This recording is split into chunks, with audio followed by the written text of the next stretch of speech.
If you are caring for a relative at home with dementia and they are now confined to bed most of the time and with now another age-related condition, say heart failure, this is a big task. Of course, caring for someone in this condition, but as with everything, it's breaking it down to step by step. So today is transfers. There's two main transfers in caring for someone, say with dementia and another related condition, and they are lying to sitting and then sitting to standing. Now, sitting to standing is the main transfer because that is required all throughout the day, especially with toileting. Now, with all transfers, it's important for the person to work with you and for you to encourage them to work with you, not for you to just take the whole weight, because it's far too much to expect that, especially if the person's a big person and are a dead weight. It's, you can get bad backs or shoulders. It's far too much expectation on the carer. So everyone, even if they're bedridden, they can still help. They still have some muscle capacity. Even if it's very limited, still it's helpful for them to use that muscle capacity. It's only if it's absolute end-of-life care that they can't lift a muscle, move a muscle, and they can't help you. So assuming they can help you, I'm going to now do a demonstration of both these transfers. Firstly, lying to sitting, which really only happens at the beginning of the day when you're getting the person out of bed, if they're going to be up out of bed for the rest of the day. Now, before you get the person up, it's a good idea to prepare them, not just whip them out of bed, with them knowing nothing about it or not being prepared. That can create confusion, stress, anxiety, and angst. So say 10 minutes, even half an hour before you're going to get your mother out of bed, say it's your mother with Alzheimer's, say, oh mum, it's the morning, I'm here, we're going to get you out of bed soon, I'm just letting you know, so you can just get yourself sorted. Maybe put on some nice music or the radio, whatever she likes, on a low volume to get her into the mood, so to speak. Okay, so that's happened. Then you've come in, mum's lying there, now she's got her eyes open at least, that's a start. And she's smiling. Good, that's cooperation. So say, okay mum, good morning, good to see you. Now we're going to sit you up so we can get ready for showering and dressing. Now I'm going to demonstrate the transfer. Okay, now mum, what we have to do is you need to roll onto your side.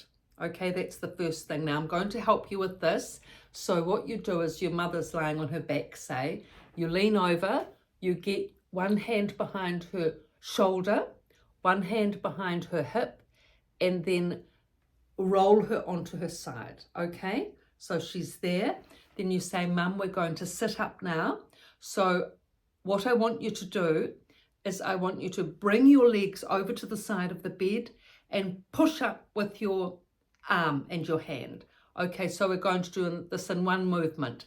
Now you've got your forearm under her shoulder and you've got your other hand under her knees, so that when she pushes up on her hand, extends her elbow and pushes up onto her hand, then you lift her up and around. You might have to practice it a couple of times, and indeed she might forget, of course, with recent memory loss, but she will be able to hear you. She will be able to hear your instructions, follow the instructions, and make the effort the best that she can. So we'll go through that again. Forearm under, I'll just stand up maybe. Forearm under her shoulder, your other hand under her knees, and you say, okay, mum, we're going to sit up now. Now push up on your arm. Push up, and I'm going to swing you around. 1, 2, 3, up and round. So there's mum. You've got the shoulders, she's up. You've got the knees, the around, and the legs, the calves are over the side of the bed. Very good. First transfer done. Gosh, nearly 5 minutes. Okay, So that's all good. I mean, it is exerting. I mean, it is an effort. It's not easy, this, but anyway, that's the first thing. Second thing, sitting to standing. The most important transfer, and probably the most difficult. You have to be careful of your back and your shoulder, the whole thing. But anyway, so there's mum sitting at the side of the bed, and you're sort of maybe holding her shoulders, or maybe she can sit independently. Big help if she can. Now, again, you're going to say, look, mum, we're going to transfer from sitting in bed to sitting in the chair, so in the wheelchair, so we can take you to the shower. Now, again, get her to work with you. So what you do is so mum's sitting at the side of the bed.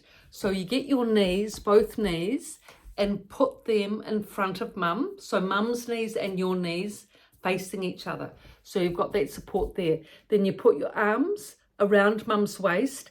You get her to put her hands on your shoulder, okay? So her knees are against your knees, your hands are around her waist, her hands are on your shoulder. She's on the bed, you've got the wheelchair there, it's got the brakes on, right. So, okay, mum, you're going to stand with me, and I want you to push your weight into your feet and straighten your knees and work with me. Okay, now mum, lean forward. We're doing the transfer now. Lean forward, mum, lean forward. Now push into your feet, straighten your knees, turning around, bend the knees, lean forward and into the wheelchair. That's the transfer done. There we go. Sitting to standing to sitting. Now, of course, sitting's easy, isn't it? You just collapse. Well, that's what lots of people do. They don't do anything. They just bend the knees and then boom, gravity does the rest. But sitting to standing takes a bit of effort. But we get fit, we get strong, and, you know, if the person's cooperative and they're just a little lady, of course, it's easier all round. So hopefully your mother is that way, or your father. You know, if they're trying and they're working with you and they're pleasant, then, you know, it's okay. You can work with that. So these are the transfers at home for when you're caring for someone at home. Now I'm going to do another 4 videos today. It's a lot. I'm doing bulk videos at the moment because I'm being asked these questions online. How can we help care for someone at home? There's no hospital here. So that's why I'm doing the bulk of 5 today. I did a bulk of 6 yesterday because I was asked how to help people with moderate level dementia in communal settings. So that was 6 videos.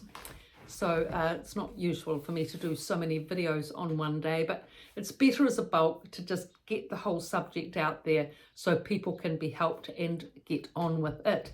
And a lot of this experience now, particularly today, is coming from my 40 years of physiotherapy experience. Even though I worked 8 years in a dementia unit, I was 40 years as a physio working with geriatrics, a lot of that time, many of whom had dementia. So that's how I'm able to do these videos for you today. So all the best, and please subscribe, thumbs up if you like the video, big help, and pass the links on, all of that, you know. So Residence Voice, Residence Rise, the 2 books I've written, but this is on advanced dementia in a dementia unit. So thank you for your support, and please subscribe.